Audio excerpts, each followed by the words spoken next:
Hi, and welcome to another episode of SWITCHCast, a podcast delving into the world of film brought to you by the team at Switch. Thanks so much for joining us. I'm Charlie David Page. I'm Jess Fenton. I'm Jake Watt. And I'm Chris Edwards. It's Thursday the 21st of September 2017. On this week's show, do you like to go solo or do you prefer the group thing? Of course I'm talking about going to the movies, and we'll discuss the benefits of catching a film on your own. Plus, franchises that'll be back. Terminator 6 just won't die, but who really wants these reboots, and why are so many sequels following suit? Do you want more? As you wish. We also talk the 80s classic that's celebrating the big 3-0. And as always, all our reviews and giveaways. Let's get straight into it with Kingsman: The Golden Circle, the follow-up to the surprise 2015 hit. Chris, you took on this mission, so does a bigger budget and cast make it better? Oof, it does not. This one hurts, kids. Back in early 2015, a delightful surprise made its way into cinemas in the form of Matthew Vaughn's Kingsman: The Secret Service. With his frequent co-writer Jane Goldman, and once again adapting the work of comic book genius Mark Millar, Vaughn delivered an exceedingly entertaining, fresh and fun spin on the 60s spy film, which for a James Bond fanboy like me was just a rollicking good time. Fast forward to today, and we have the release of its decidedly inferior follow-up, The Golden Circle, with Taron Egerton and Colin Firth returning to this time foil the evil plans of an all-powerful drug cartel run by, well, who else? Julianne Moore. Today marks the beginning of a new age. Wait, I'm gonna show you.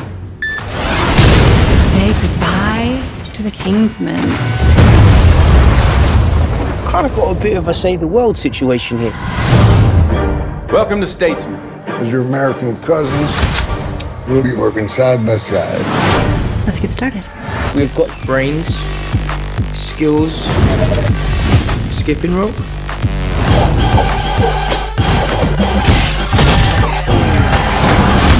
It's a lasso. The ways in which this film falls short of its predecessor are upsettingly plentiful. From the uninspired action scenes that are bombarded with cheap and weightless CGI, to its lack of any sort of character arc as grounding and satisfying as the first film's charming riff on My Fair Lady. However, most egregious is the uncomfortable undercurrent of mild misogyny, as every female character is really only there to be either a damsel in distress and therefore nothing more than stakes for their male counterparts, or as an annoyingly underwritten and undercut villain.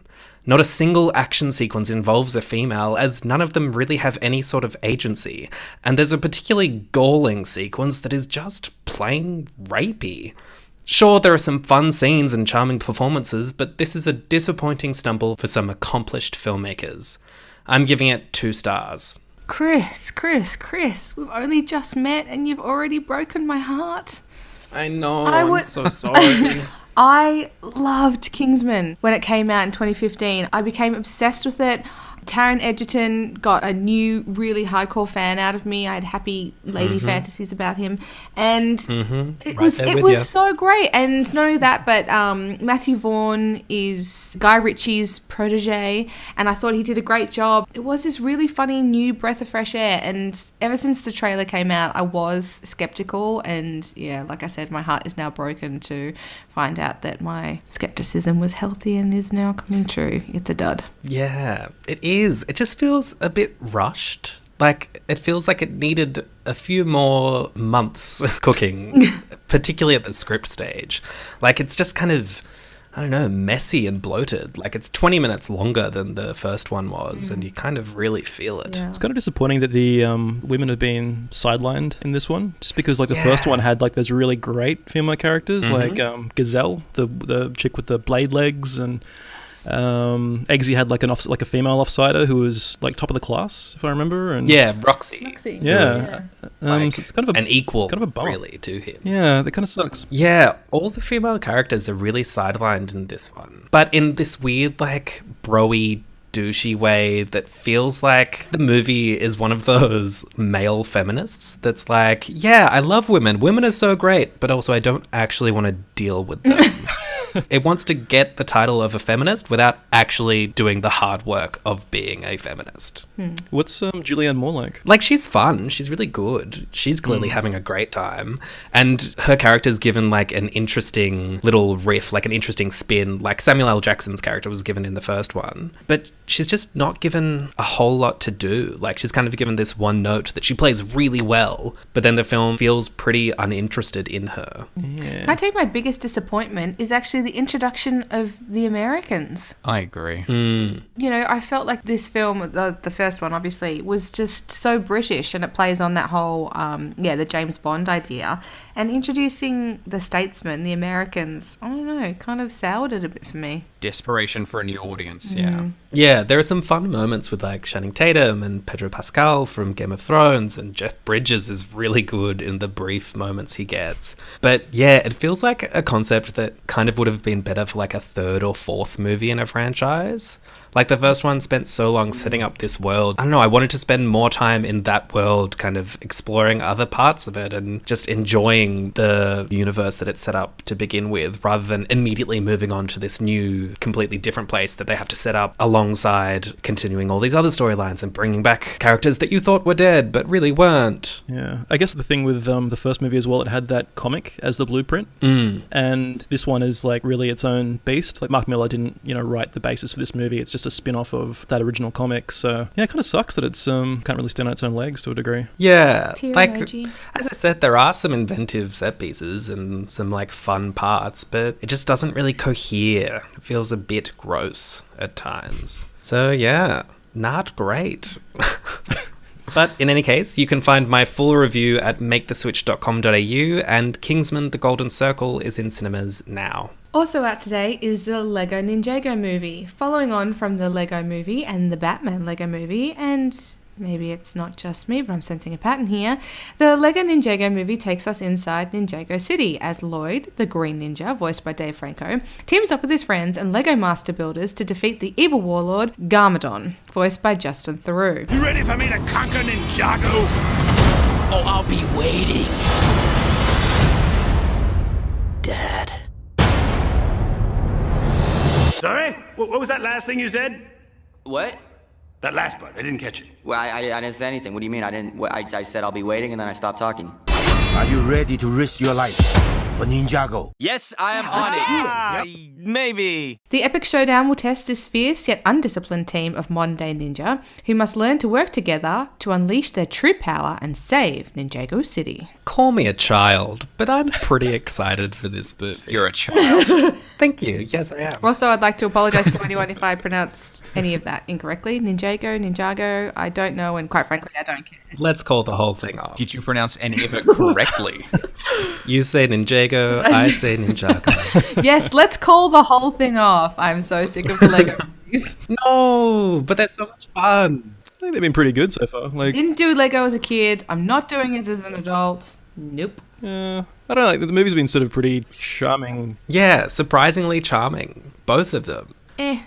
But this feels like a bit of a poor cousin to the other two films. Maybe it's just me. It doesn't seem to quite have the star power or the appropriate release date, or it doesn't have the hype that the other two films had. I feel like it's really lacking in that regard. So I do feel like it's going to be a bit of a... Let's not forget the fact that no one knows how to pronounce the title. Well, there's also that. I just maintain, like, Ninjago is such a nebulous concept. Like, at least Lego movie, it's about Lego stuff. The Batman Lego movie, okay, it's about Batman. Ninjago, whatever. It's just like, what the fuck is Ninjago? It's like ninja stuff and dragon stuff and pirates and, robots and cyborgs and all sorts of shit. And so it's kind of like, I don't know, like, how is a movie with such You just answered your own question. How is a movie with like such a disparate brand supposed to, come together as a whole when they're making like a story about it, I guess? That's what I enjoyed most about, particularly the Lego Batman movie, is how well steeped in like Batman lore it was, and how much fun it had with the entire long history of Batman. Yeah, that's it was just a really well researched movie, I thought. But that's the thing, like Batman and the basic concept of Lego is familiar to everybody. Ninjago is Like, it's very like more niche, I guess. Yeah, clearly, because none of us know what the hell it is. Yeah, I think we should we should call it the Ninjago movie and sort of cover our bases. I'm just very fond of Ninjago Unchained. Say goodbye to Miss Laura. Goodbye, Miss Laura. Oh, God. When's Leonardo DiCaprio going to do a Lego movie? When will Leo get his Oscar for a Lego movie? That's the real question, people. Oh, they should remake Titanic with Lego people. There we go. Where's the James Cameron Lego movie? The Lego Titanic movie. It's coming right after the Christopher Nolan Lego movie. Now that I would genuinely see. Morbid curiosity. Also out today is Mountain, the latest documentary from Sherpa director Jennifer Peedham. Jake embarked on this expedition, so how was the view from the top? Narrated by William Dafoe and pieced together from over 2,000 hours of footage, shot in 15 countries, Australian director Jennifer Peedham's Mountain is a 70-minute tribute to the Western explorers and adventurers risking their lives to climb the world's greatest heights. Mountaineers, ice climbers, tightrope walkers, base jumpers, wingsuiters, heli skiers, snowboarders and mountain bikers risk life and limb for nobody really knows.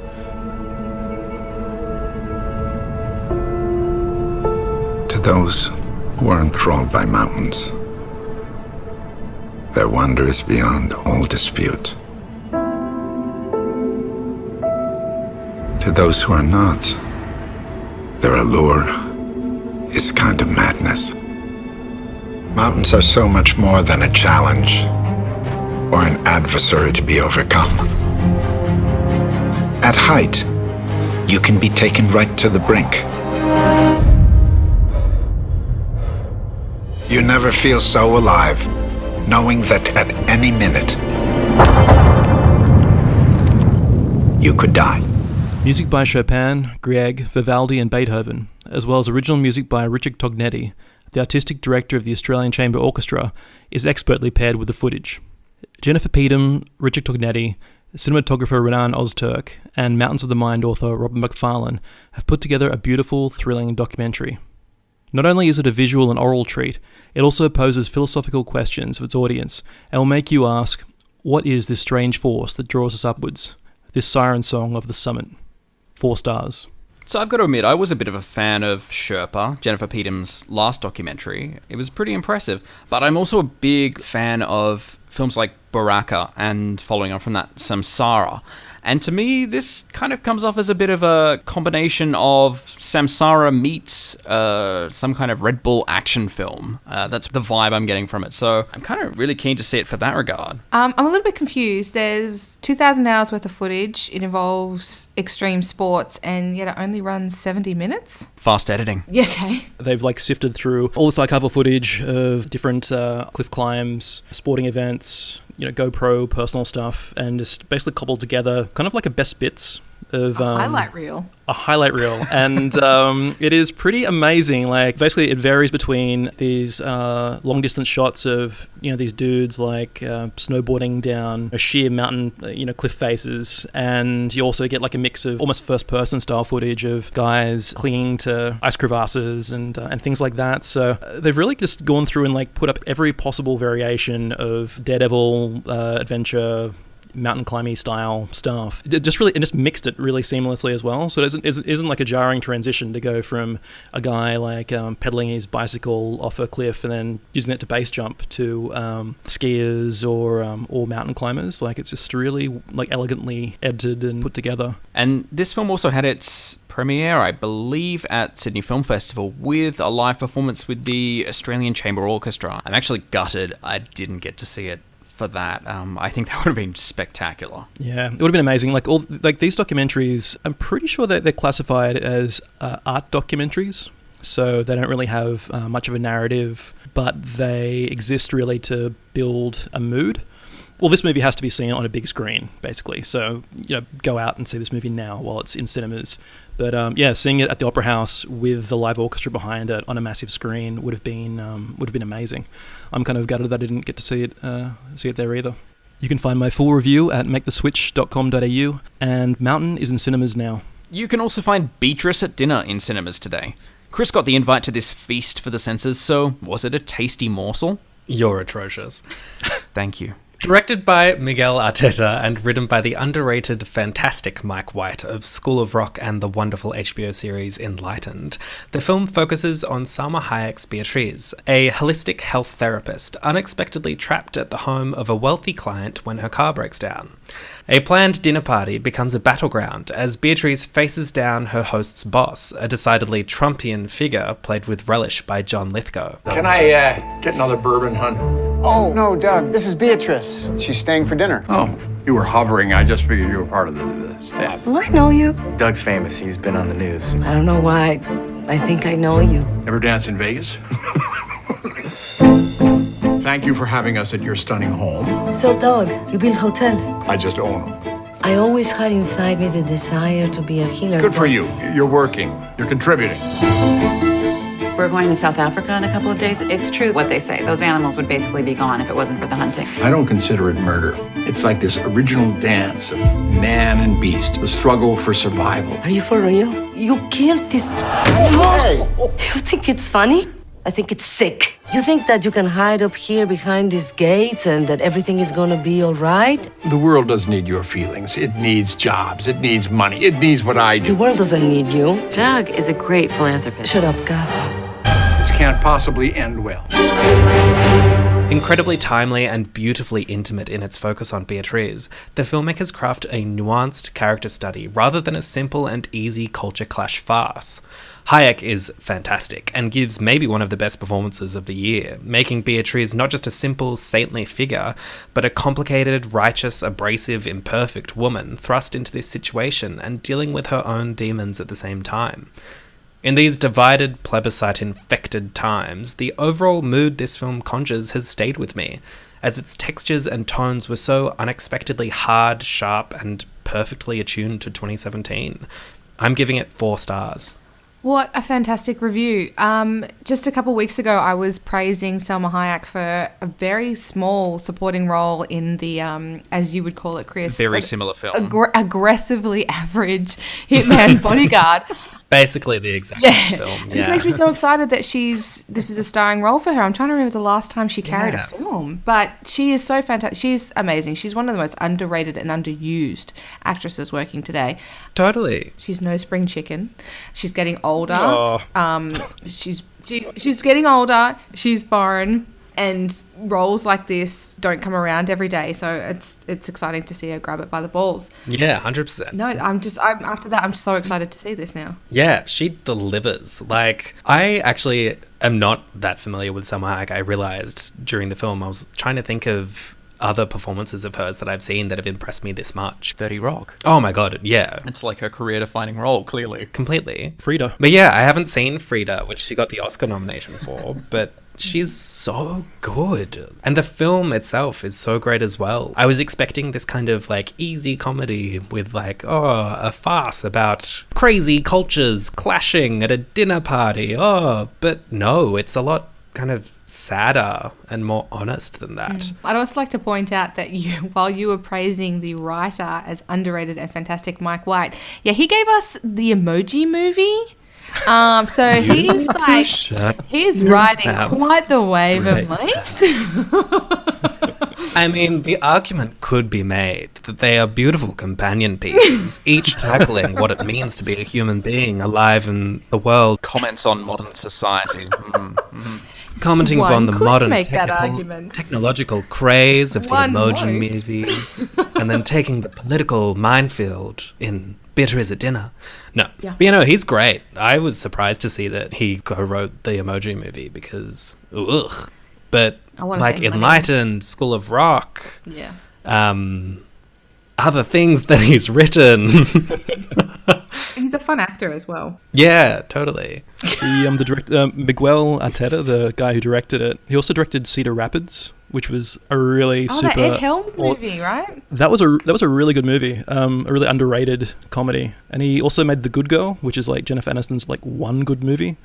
So the guy's actually pretty good, I think. He's a good director, so... Yeah, he does really well with this as well. Like, it feels like it could have been a very writerly film, like a very script-focused film, but he actually crafts really interesting frames and really kind of succinctly demonstrates the gulf between Beatriz and these other more affluent, more privileged characters in fun visual ways. Even down to the costuming. How was John Lithgow? He's great. Like, annoyingly good. Because he's normally this, like, scenery chewer, and he's kind of doing that here as well, but his character is so normal in his assholery. Like, listening to him talk, like, you feel the Trump vibes, but you're also like, oh, I've had dinner with this guy. Like, maybe not this guy specifically because he's this, like, multi-billionaire. But, I've had these infuriating conversations with this person who is completely diametrically opposed politically to me, but is so devout in their own beliefs, as wrong as you think they are. And so the film is kind of honest in this depiction of, she doesn't always say the right things. Like, she doesn't have the perfect comebacks for him. And it's frustrating and kind of devastating. But so natural. Yeah, so natural and so honest. Yeah, because we don't get to script the perfect comeback. We have to do it on the spot, and sometimes we fail frustratingly. Yeah, because we are not perfect mouthpieces for democracy. We are just normal people. We just want to say, shut up, who you have stupid these head. views. You're wrong. Yeah, I'm exactly. right. That's all you want to say to him during the film. Just sort of like, oh, eat a dick, dumb shit. But yeah. But that's not the sort of thing that wins Oscars, so... Should be. No, unfortunately not. Yeah, it's really stayed with me over the past few days since I've seen it, and it might end up being one of my favorites of the year. Ooh, high praise. Yeah. Yeah. I think Mike White, like, he writes really good lady parts. Maybe that came out wrong. Put it on the poster. Put it on the poster. You know what I'm talking about. He writes lady parts. Oh, that's the best. But yeah, I do agree, because Laura Dern in Enlightened. Yeah, exactly. Oh, and this is up there. In all the little brats in School of Rock. Exactly. Yeah, Summer. He's just one of those guys who just like really has his like kind of finger on good dialogue. Pretty talented dude. I mean, aside from like Emoji Movie, but just like sort of scrub Emoji Movie from his filmography. But his other stuff is been pretty amazing. So I'm really looking forward to this film. Like, just everyone involved seems to be pretty interesting. Well, Beatriz at Dinner is in cinemas now, and you can find my full review at maketheswitch.com.au. I'd also like to point out that Mike White wrote 8 episodes of Dawson's Creek. Well, there you go. Sorry, that makes me well, now happy. you have to see the film. I don't know why. Carry on. Well, The Belko Experiment arrives in cinemas from today, the gory thriller from Wolf Creek director Greg McLean. Jake joined the Hordes for this film, so did it have the shock value of his previous work? Mike, played by John Gallagher Jr., is one of 80 workers at Belko Industries, a non-profit government organisation in Colombia. An average day turns into a nightmare when high-tech shutters turn the office tower into a steel cocoon, and a voice on the intercom instructs them to kill their co-workers. Failure to comply means devices in their heads will explode. Things escalate even further as factions are formed, and some of the office alpha males take things into their own hands. All employees, lend me your full attention. Your chance of survival increases by following my orders. Your task is simply this. Kill 3 of your co-workers, or we will kill 6 others.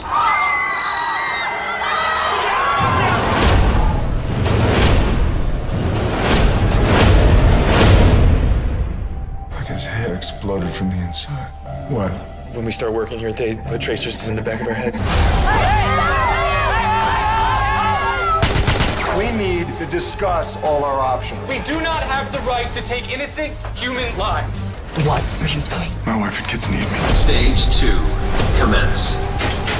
We don't need no more weapons. We need to work together to get the hell out of here.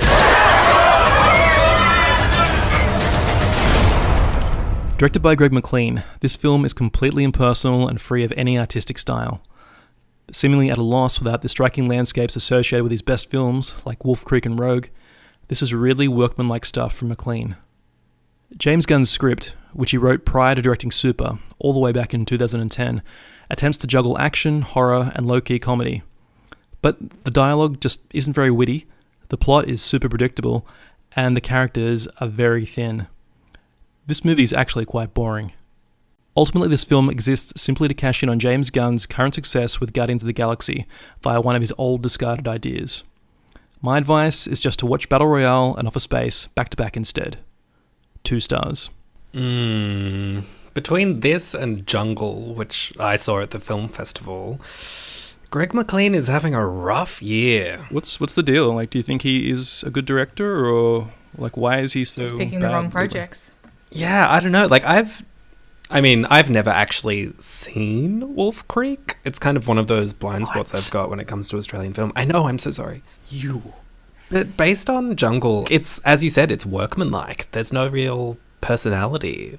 And even that had the, like, striking landscapes from his other films. But he still couldn't wrangle, like, an interesting story from a true life kind of incredible story. It instead just fell really flat. Like, with McLean's good stuff, he really relies pretty heavily on Australia as like a character in his films. So like, you know, Rogue and all the Wolf Creek 1, 2, the series, it's all really couched in like Australiana and the landscapes and the way people talk, and he has a real feel for it. And Belko, to me, is just like anyone could have directed this movie. It really does feel like it's just a kind of mercenary work for hire style job. Yeah, it sounds like his personality is so tied to Australia and tied to a sense of place. But yeah, it doesn't sound like it comes through in either of these films, like particularly a Belko experiment. So for Belko, am I right in thinking that it's like Saw meets Lord of the Flies? I would say it is pretty much like a straight up,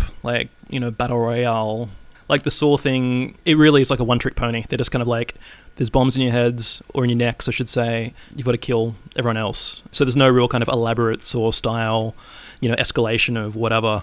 It's a pretty simple thing. And okay, tell me this, because if they don't, it'll really piss me off. Do they explain how these bombs allegedly got in their head? I mean, surely the people would notice if something was surgically implanted in their body.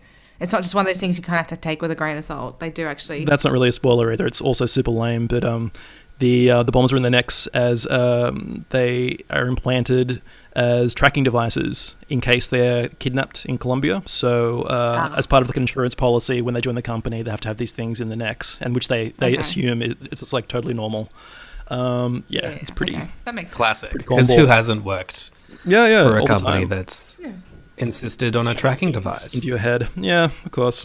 This whole film just seems like so C grade from absolutely everything, from like the storyline to the cast to the. I mean, when the president from Scandal is one of the most recognizable faces in your cast, you're probably not. Come on, the main guys from Newsroom. True, I do love John Gallagher Jr. Yeah. Is he at least good? Yeah, well, he's like a likable dude. Like, the actors are quite good in this. So it's like, it's John C. McGinley, you know, Michael Rooker, all those dudes. They're good actors. They just have zero to work with, except like the thinnest kind of, you know, office politics style, you know, archetypes, like, you know, nerd, bully, all that stuff. It's just, look, the movie itself is just, it's super boring. It shouldn't even be a movie.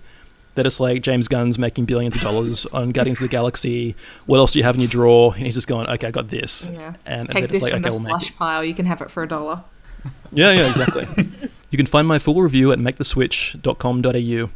And the Belko Experiment is in cinemas now. Australia Day is also in cinemas. On a sweltering Australia Day in Brisbane, the worlds of 3 young people collide. Indigenous teen April, young Chinese woman Lan and Sammy, an Iranian-Australian teen, are desperate and on the run. As each of their stories unfold, a farmer, played by Brian Brown, Indigenous policewoman Shari Sebens, and homicide detective Matthew Leneves are also swept into a whirlpool of violence, racism, and resentment. Focus. You're a man. Your job is to protect your family. Do it. Make this right. I know why you did what you did. Just don't run anymore. I'm alone. You're not alone. I'm not going to leave you. Australia Day offers a fascinating take on national identity and the cruel tension that lurks beneath the surface of modern Australian society. Finally, you can find Tokyo Ghoul in cinemas today. This Japanese dark action horror film is based on the popular manga series by Sue Ishida, published from 2011 to 2014. Set in an alternate reality where ghouls, individuals who can only survive by eating human flesh, live among the normal humans in secret, Ken Kaneki, played by Matsutaka Kubota, is a normal college student who discovers that he is being transformed into a half-ghoul after being attacked by his date. Over-the-top gore and violence ensue.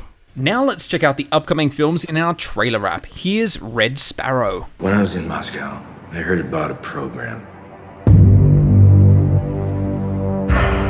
Young officers trained to seduce and manipulate. To use their bodies. To use everything. Call them sparrows. That's what she is. I actually heard of this movie when a friend of mine sent me a message on Facebook Messenger, and the message read, "Dude, Red Sparrow." If that's like an indication of, I guess, you know, the selling point of this movie to, I don't know, like dudes, you know, that's it. It's like Jennifer Lawrence wearing like sort of sexy Russian spy gear, garroting dudes, and spy hijinks. It's kind of worth noting that this movie is by Francis Lawrence, who directed the majority of the Hunger Games movies with Jennifer Lawrence. Francis Lawrence isn't very good. He's just like, you might be a fan of the Hunger Games movies. The Hunger Games movies were okay, but the guy himself like really isn't that good a director. Aside from the Hunger Games, he's done I Am Legend. He's pulled an Oscar winner and franchise, head, and it feels like a favour. Like after watching this trailer, I was like, no, Jennifer Lawrence does not fit this movie at all. She doesn't deserve it. No. Yeah.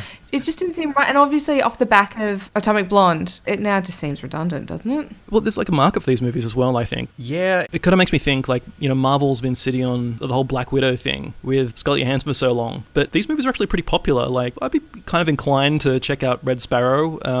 Atomic Blonde looked pretty interesting to me. Like, there is like a growing market now for kick-ass female action movies and stuff. So why do they all seem so lame? Like, why can't they make a good one? That's the question. Guys like Francis Lawrence. Exactly, they get their fingers in the pie. I mean, this is a book adaptation. Atomic Blonde was a graphic novel series. Maybe someone just needs to come up with something a bit more original, like... What's the thing? Like we need like a Scott Pilgrim-esque female character. I don't know. I mean, how much originality does John Wick have, or fucking any of the other like male-led franchises that people seem to give a pass on a daily basis? Like, I'm all for another like slightly average female-led action movie if it means another film that is actually led by a female. Yeah, but I had such high hopes for Atomic Blonde. I was really hoping it was going to be something super exceptional, and it really let me down in a lot of ways. Yep. So I don't know. I'd like something that was a bit more outstanding. Like, if you're going to put Jennifer Lawrence in a film, make it a bloody good one. Yeah, like Passengers. I actually liked Passengers. Shut up. Like, oh god. I mean, don't get me wrong. It had its flaws, but I still enjoyed it. Like, Keanu Reeves movies get a pass because it's like Keanu Reeves. Like, Keanu Reeves is like a shit actor, right? But you have like Jennifer Lawrence and like Charlize Theron, and they're like Academy Award-winning actresses and stuff. You can't really slot them into some Keanu Reeves vehicles and expect people to be like, "Oh, okay, well, this is okay." Like, but this is maybe Chris is right. Maybe this is the female feminism. Maybe this is the battle before we start heading towards the war. Wet everyone's whistle before we start going after the good stuff. Yeah, I just wish there were better people sort of fighting the battle alongside Jennifer Lawrence and Charlize Theron, so they didn't have to do all the heavy lifting themselves. Like Francis Lawrence, like I Am Legend. Alicia Vikander's about to join ranks with Tomb Raider. If that helps. Yeah, and who's saying that that's going to be a good choice? And she's also an Oscar winner. Hey, sensing a pattern? If anything, the only thing that annoys me is that it's a male director. Like, if anything, Wonder Woman is kind of shown that, you know, crazy idea, female directors can do action movies. And maybe that's what these two films have been lacking. Maybe they need a bit more of a female touch to ensure that the female star isn't just completely written off in this shitty film. But that's the thing, it's a double-edged sword, because first of all, there are so few female directors, and I think a lot of them want to make better films than just some throwaway action. I mean, Patty Jenkins did prove that you can have kind of the best of both worlds, but Wonder Woman, Look, personally, I didn't think it was as good as everyone was making it out to be, but I did. So it was still a very decent film, and I enjoyed it. Yeah, there was a panel of female directors and female creators, and one of them had this really funny quote, which was just like, people who say that female directors don't want to do like action movies, it's like, you're offering us more money and more visibility to do bigger films. Like, of course we want to do that. It's like saying like women don't want to play sports and stuff. So I don't know, like there's all these female directors doing like the indie level films that people like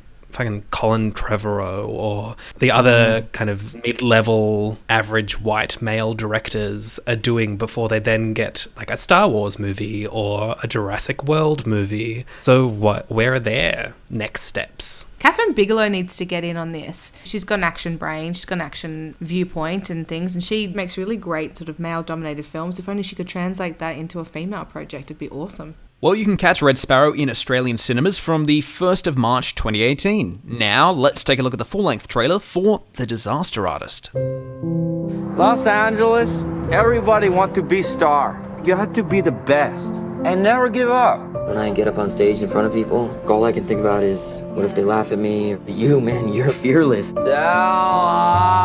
want to feel that too. I don't care. I'll do it. You and me, we both have this dream. Yeah, I guess we do. Wish we could just make our own movie. That's a great idea. So there's this guy, Johnny, a true American hero, to be played by me. He has it all. Good luck, many friends, and also maybe Johnny is vampire. We'll see. This set of the alleyway looks exactly like the real alleyway. That's right. Well, why don't we just shoot in the real alleyway? Because it's a real Hollywood movie. No, yeah, sounds good. Okay. Action! I did not hit her. I did not. Oh, hi, Mark. I'm hearing really, really good things about this movie, and I'm very excited. Yeah. There's been premieres and screenings throughout the year at different film festivals, and I personally have been hearing some interesting word as well. And yeah, it's just surprisingly solid. Yeah. Well, up until recently, and I mean very recently, Kingsman was probably my most anticipated film of the year. And now it's this. I'm reading the book. I've seen the original movie recently. And oh my God, I cannot get over how excited I am for this movie. I think it's in amazing hands with James Franco. He looks fantastic in it. And even if he has filled out the cast with his merry band of friends and misfits, they all work. They're great comedic actors, and they're just great actors in their own right. And this makes me very, very excited. And it's even got a cameo by Tommy Wiseau as well. So what you're saying is we could get one of the best films of the year from one of the worst films of all time. Who saw that coming? Am I right? What a narrative. What?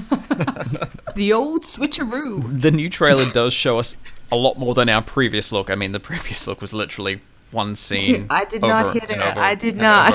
Oh, hi, Mark. This time around, you get to see a lot more of James Franco. You get to see a lot more of James Franco. He's naked in this trailer. Yeah, literally. Like a lot more of James James Franco. Really garish ass shot. I really like James Franco. I am so ready for him to not be a joke anymore. What about his hairdo? Are you liking the hairdo? Oh, yeah. And the prosthetic chin. No, actually, I think it is his real hair. Really? No. Well, I've seen him, like, a lot of film festivals and things. He's either still wearing the wig or he's got that hair. I would not put it past him to still be wearing that wig. But yeah, no, like, I really like James Franco. For a while there, he was really up and coming. He got an Oscar nomination. He was the next big thing. And then somehow over the past few years, he's become this kind of running joke. Yeah. I actually kind of hate James Franco, but I'm really keen to go and see this movie. I just, I don't know. It's like this movie works for me. Like, I think I've actually tried to, sit through a few movies James Franco's directed, and they're terrible. Like, they are like painful. But it actually works in the context of him playing this role. It works. Like him being like not such a great director, like works in this for this movie. So I'm actually really keen to check it out. Like, it's a shame Dave Franco's in it as well, because Dave Franco has no redeeming qualities. Oh, Dave Franco to me is shush now. No, that cannot be stated when his Dave wife Franco is hot. is so fuckable. Exactly. That's what's so painful as well. Like, Alison Brie is way too good for Dave Franco. Hello, have you seen his torso? Wash your mouth out. He's like 4 feet tall. What are you? Have you seen his I'm body? like 4 feet tall. Of work? Perfect for me. Apparently, I'm very passionate about the Franco brothers. I did not know this until this moment, and here we are. I think there's a third one too, by the way. You and Brent are both big Dave Franco fans. There you go. You subbed one gay out for another one. You have one, they're all the same. Oh, Jesus. Well, The Disaster Artist is in Australian cinemas from the 30th of November. And finally, let's take a look at Better Watch Out. What was that? Oh my god. Get away from the window. There's someone there. Ashley! Are you hiding? I'll find you. Don't worry, I'll protect you.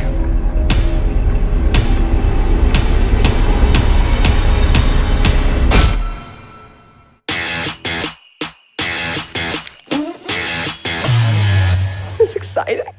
Deck the halls with clouds of holly. La la la la la la la la. 'Tis the season to be jolly. What are you doing, man? Please let me out of this. You're home alone again? La la la la la la la la la. That's awesome. As we all know, I don't do horror movies, but this film is horror, it's comedy, and it's Christmas. So for me, it ticks 2 out of 3 boxes. I'm really excited. It's also got a very strong Australian presence with our 2 leads. Yeah, this movie looks hilarious. I love horror comedies. I'm thinking like Shaun of the Dead and none others are coming to my mind right now. But Cabin in the Woods. no, this one looks great. I'm very happy. And obviously it puts a spin on Christmas movies. Yeah, I've got to say, it goes really quickly from, like, Home Alone up to, like, turning it up to level 11. You The all of a sudden Purge. have, like, these 12-year-old kids, like, slaughtering intruders in the house and, I don't know, maybe tying up the babysitter. No, And I don't know, it looks fucking weird. Yeah. Yeah, I was going to go and see it at Sydney Film Festival, but I was trying to get, like, an impression from the reviews, and it seemed super gory, so I was like, I'll wait and see that a little bit later on. Horror like works really well with Christmas. I don't know why. It's one of those things. Because it's horrendous time of the year. Yeah, Shut up, Grinch. Because like a couple years ago, we had that movie, was it The Krampus, with another Tony Collette. Krampus. Yeah, which never it was made it to fine. Australian cinemas. Yeah, that was an okay movie. And isn't Home Alone a Christmas horror comedy as well? Has anyone seen Black Christmas? No. Black Christmas is one of the scariest fucking movies I've ever seen, and it is like, I think it was like made in like the late 70s or something, and you can still watch it now. And Is it a Tyler Perry movie? Yeah, I guess you could sort of see it as a companion piece to Blackula and Blackenstein, but there are no black people in this movie, and it has like Margot Kidder when she's like, I don't know, 20, and super hot. And yeah, it's like a legitimately scary movie. It's like the original kind of Stranger Calls and but he's in the house movie, but it's aged really and it got well. a terrible remake like 10 years or so ago. Yeah, an awful remake, yeah. But anyway, like sort of Christmas and horror, like they just like go together, like two of those things you don't really expect to go together, but when they go together, they can make something pretty cool a lot of the time. And as Jess mentioned earlier, there are not just one, but 2 younger Australian actors. Ed Oxenbould, who Daniel absolutely adores, who's taking over Hollywood at the moment, and as well Levi Miller, who you'll know from Red Dog, True Blue, Pan as well, yes, and Jasper Jones, if you've seen that.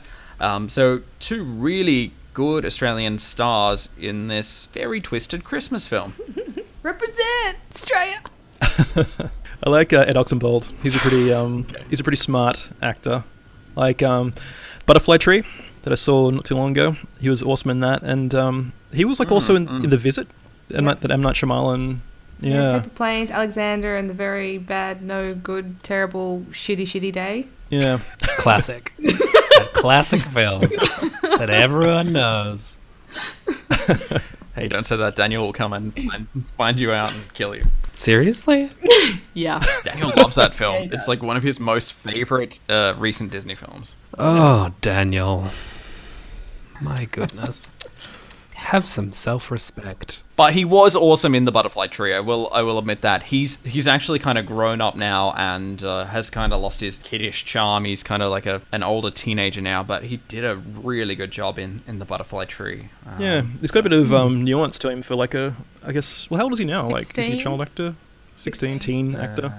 Well, you can catch Better Watch Out in Australian cinemas from the 23rd of November, and there's plenty more trailers out this week, including All the Money in the World, a new trailer from Disney Pixar's Coco, the Red Band trailer for The Shape of Water, and Netflix's Our Souls at Night. So to check them all out, head to youtube.com/MakeTheSwitchAU. Well, we've recently learned that the long-threatened new Terminator film, the sixth in the franchise, has secured itself a new director, with Mike Teller, the man behind Deadpool, taking the reins, while James Cameron looks set to be producing.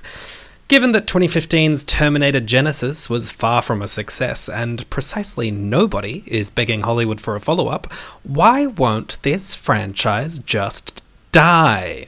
And why are so many similar reboots on life support so insistent on flogging a dead horse? Answer me. Money.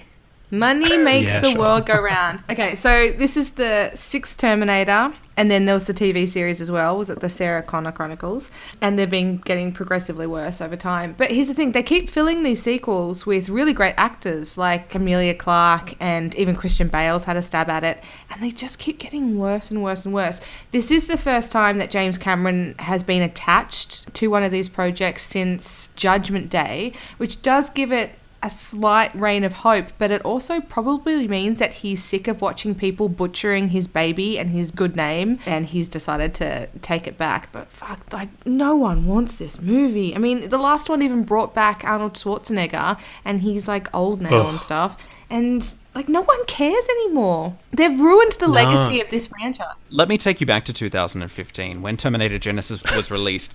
It was made for roughly 155 million. That's less than I would have thought. Yeah, considering Arnie was in it, but it ended up making about 440 million at the box office, which is not a huge margin when you're talking about films these days.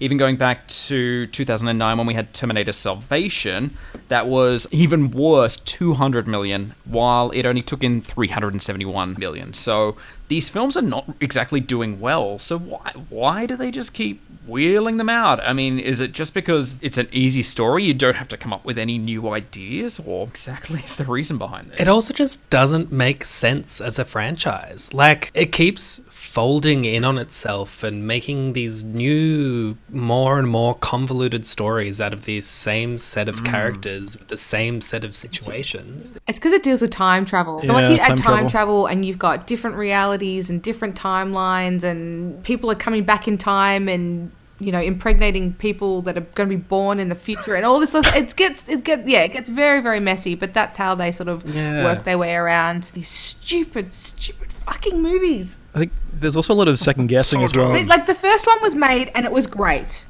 And then the second one was made and it was even better, and it like blew everyone away. And then they kept going.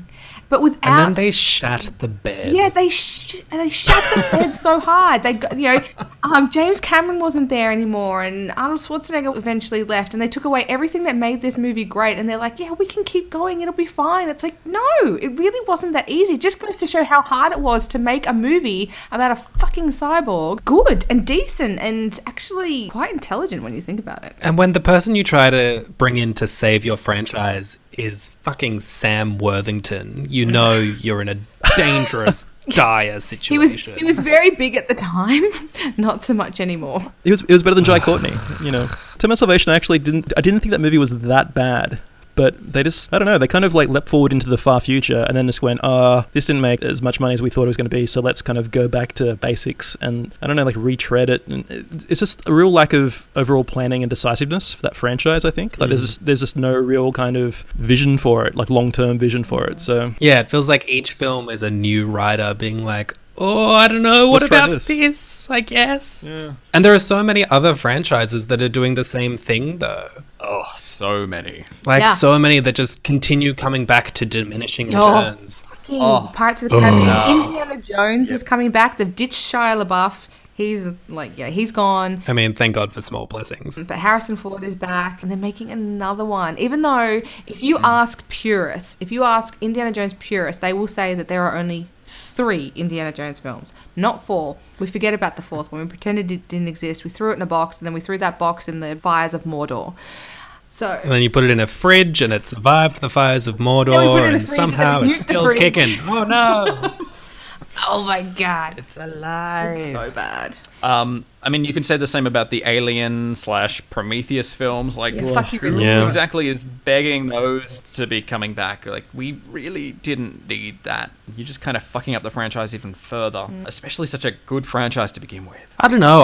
I'll take another Alien/Prometheus film, which is actually trying to do like interesting thematic things over yet another fucking Pirates of the Caribbean movie. Well, fortunately, I don't think we'll be seeing any more of those in the near future after the struggles they had with their lead actor. I don't know. I've heard there are plans for 3 more. Who knows if those rumors are true? Don't Let's hope not. say that. Are you in the fetal position right now? I am rocking back and forth. Can't sleep. Johnny Depp will eat me. I'm just going to make a prediction as well. Like, all these franchises will just... They're going to eventually stop making these franchises and just do them purely as, like, spin-offs. So, like, you have, like, Fast and the Furious. There's way too many Fast and the Furiouses. Furiosies. And Furious. And but they're talking about making like spin-offs now for individual characters. And Transformers, same deal. Shitty franchise. They're making spin-offs now for the individual robots or whatever the fuck. Now they're trapping Haley Steinfeld in there. What? Yeah, Haley Steinfeld is the lead of Bumblebee. Oh, God. And John Cena. I'm gonna say like Terminator will eventually go that route as well. You know, there'll be like a John Connor spin-off or a Sarah Connor solo thing or whatever. It just seems like the easiest way to bypass that franchise fail. It makes me upset because these films, like all of these franchises that we're talking about, they have been box office and critical bombs. So what the fuck do these films, these franchises have to do to finally make someone go, we're done, no more? They're not making enough money. They're not good enough to bring people to the cinemas or even get a tomato, not a green smush on Rotten Tomatoes. So what is happening? What the fuck do they have to do? Merchandise, maybe? Merchandise has to fail. Like, really? Like, it's like all those movies, like a lot of those franchises we talked about are just reliant on like multimedia merch sales and stuff as well. Games. So, well, yeah, that's why there's so many Cars movies, because they're the most profitable. Yeah. Those movies make more money in merchandise than they do at the box office. It makes me cry because that means that Pixar sold out. If everyone just like turns their back and closes their wallet simultaneously, these movies just won't happen anymore. But as long as people they're buying the stuff or the DVDs or the toys or whatever, they're still going to be like rolling these movies out. Grr, Eric. So I recently enjoyed a holiday while the Melbourne International Film Festival was on and had the great pleasure of seeing a slew of stunning films, many of which I saw by myself. I've always had great pleasure in going to the cinema on my own, and it's always been a bit of an escape from reality, as well as a chance to evaluate a film for yourself without really having to worry about whatever your partner or friends or parents or small children that you have to look after are thinking. Some people, though, do hate going to the movies on their own, but for me, there is absolutely nothing better. So how about you guys? Do you prefer a solo screening or going with someone special? There are pluses and minuses to both. Occupational has doing film reviews and stuff. I see a lot of films on my own and I do enjoy it. I get time to digest and sleep on these things and really give time to formulate an opinion. When I started dating my current partner, Sam, because obviously I took him to media screenings and things like that, whenever we'd walk out of a cinema, like not even 3 seconds later, he'd turn to me and go, so how many stars would you give it? How many stars would you give it? And I wanted to punch him in the face every time. And I'd let him get away with it for a long time until one day I snapped.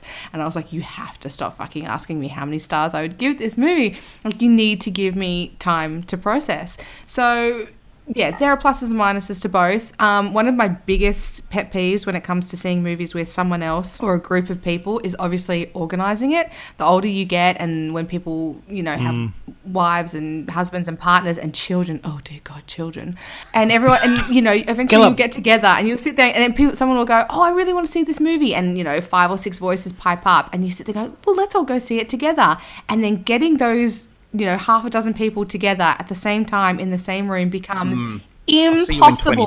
And you want to pull your hair out, and then eventually you just go see it by yourself anyway. Yeah, nah. You are a much better person than I am, because if I had a partner who was constantly asking me after the film how many stars, I would break up with them. I would salt the earth. I would never speak to them again. I'd be like, get away from me. That is heinous. Yeah, he's special. But yeah, I'm all for seeing a film by yourself. And the same thing, actually. It wasn't until I really started going to the film festival that I really started seeing films by myself on a consistent, regular basis. On the reg. On the reg, On the reg. Going steady with myself.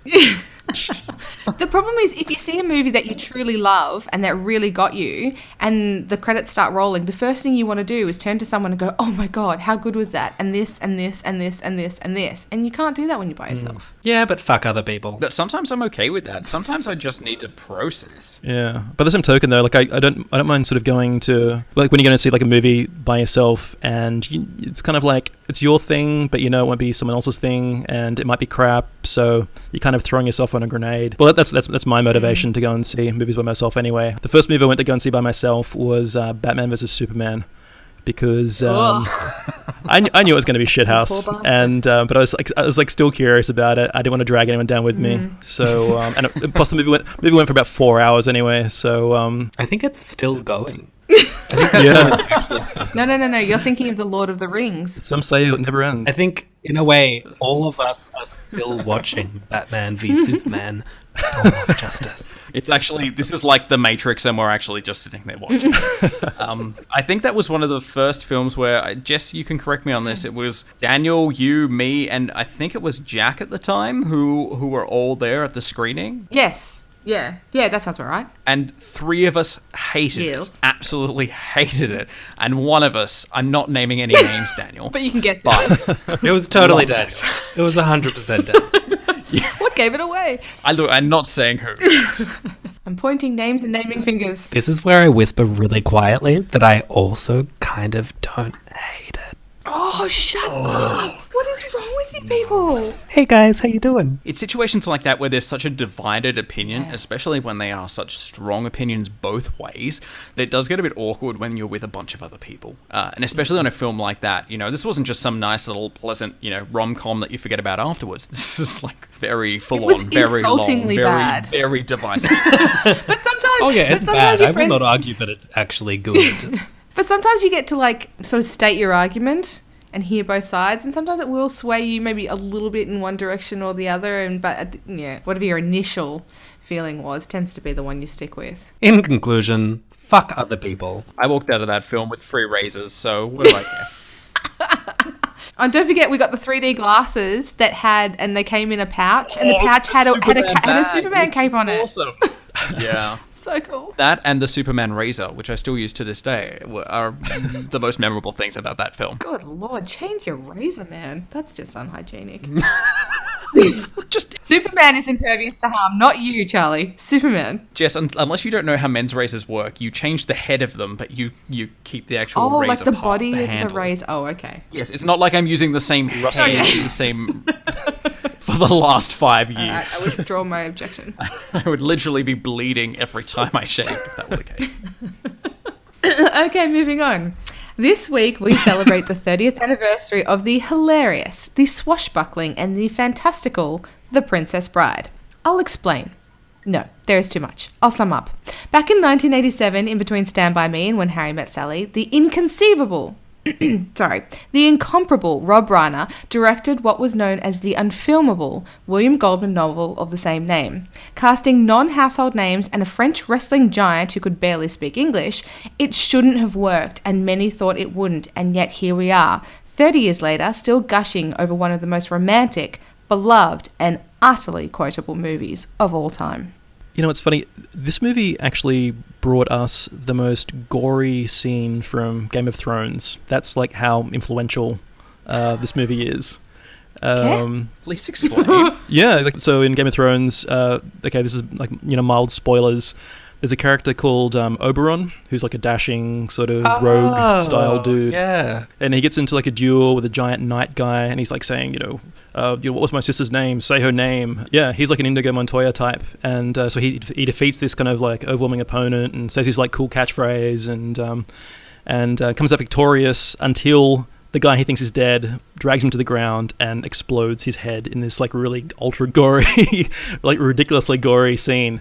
But like George R.R. Martin actually wrote that scene because he was such a fan of Princess Bride, and he wanted to invert this entire trope that Princess Bride kind of spawned. So, yeah, I'm not a mega fan of Princess Bride, but the movie itself and the book it's based on is like so well written that yeah, it's like influenced like a ton of movies and TV series and fantasy novels and things because like it's that. brilliant. Yeah, no, it is. It is pretty well done. It's this amazing, but it's like this amazing gender-bending film that just no one saw coming, and everyone just fell in love with it. It's amazing. It was like so well cast as well, I thought. And it gave the world the amazing Robin Wright. Yes. Oh, yeah. She's amazing. She was a soap opera actress before that. Really? Yeah. And she still is on House of Cards.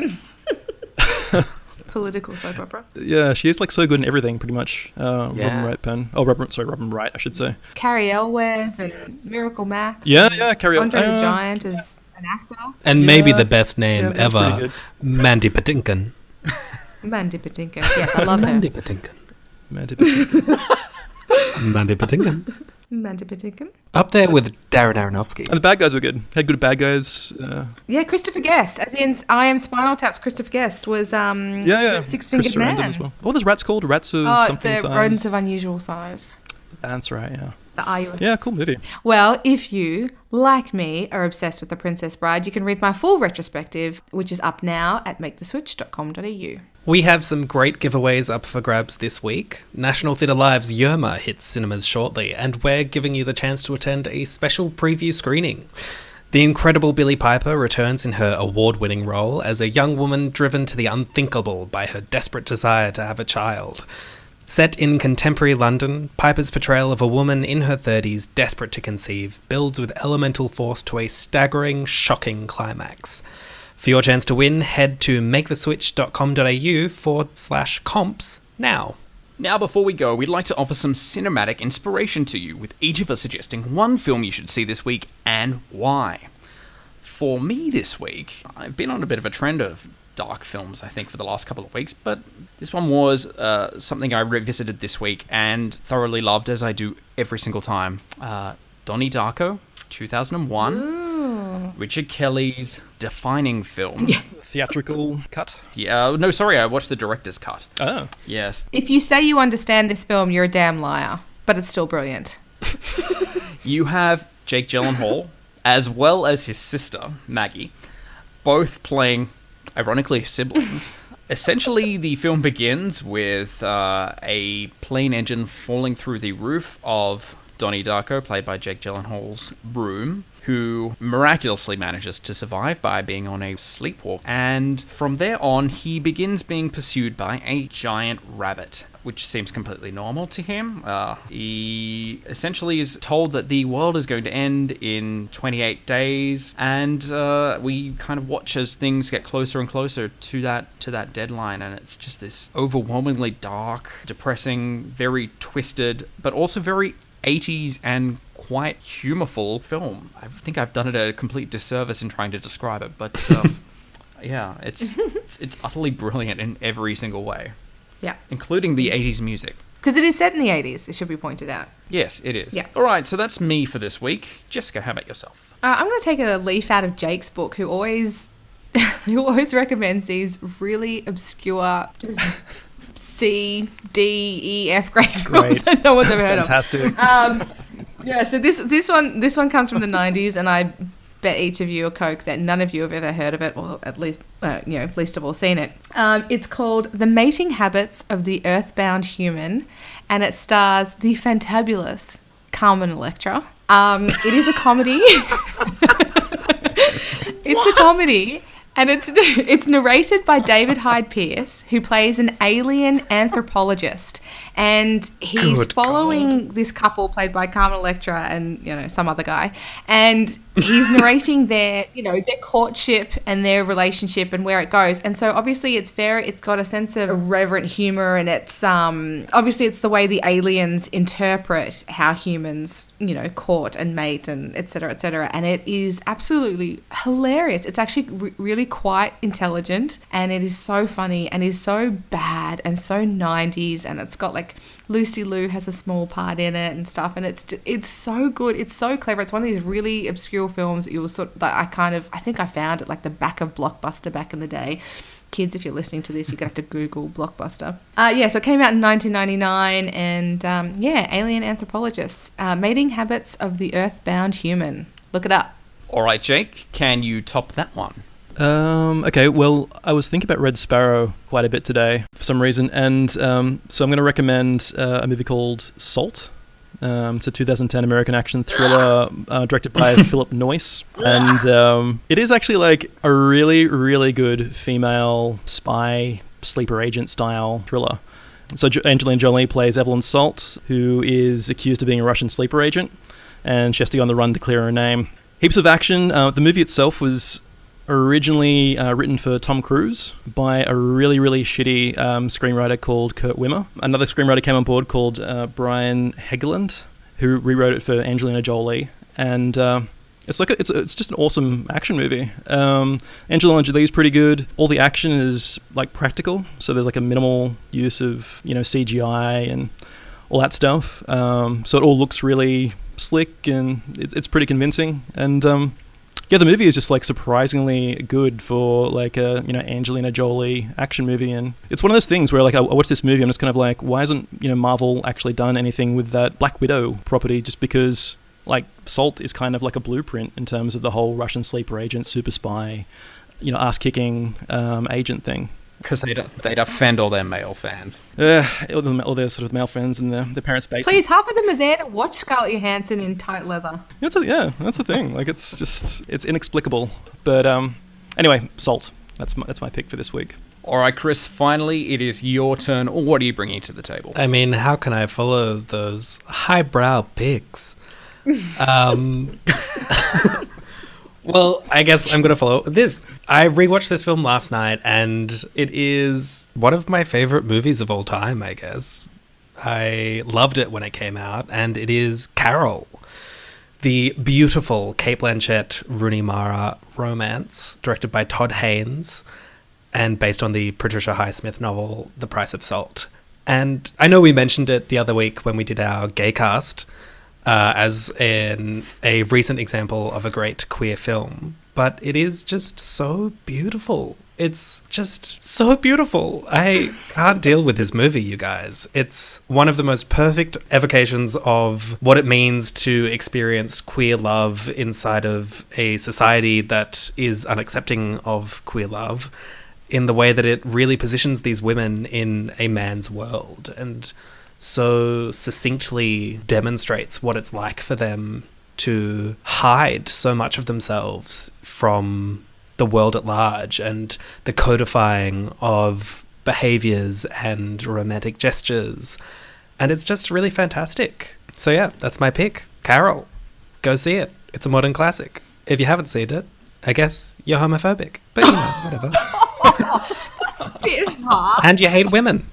There you go. Oh my God. See Carol, or you hate women and you hate gays. Vote yes. You bigoted prick.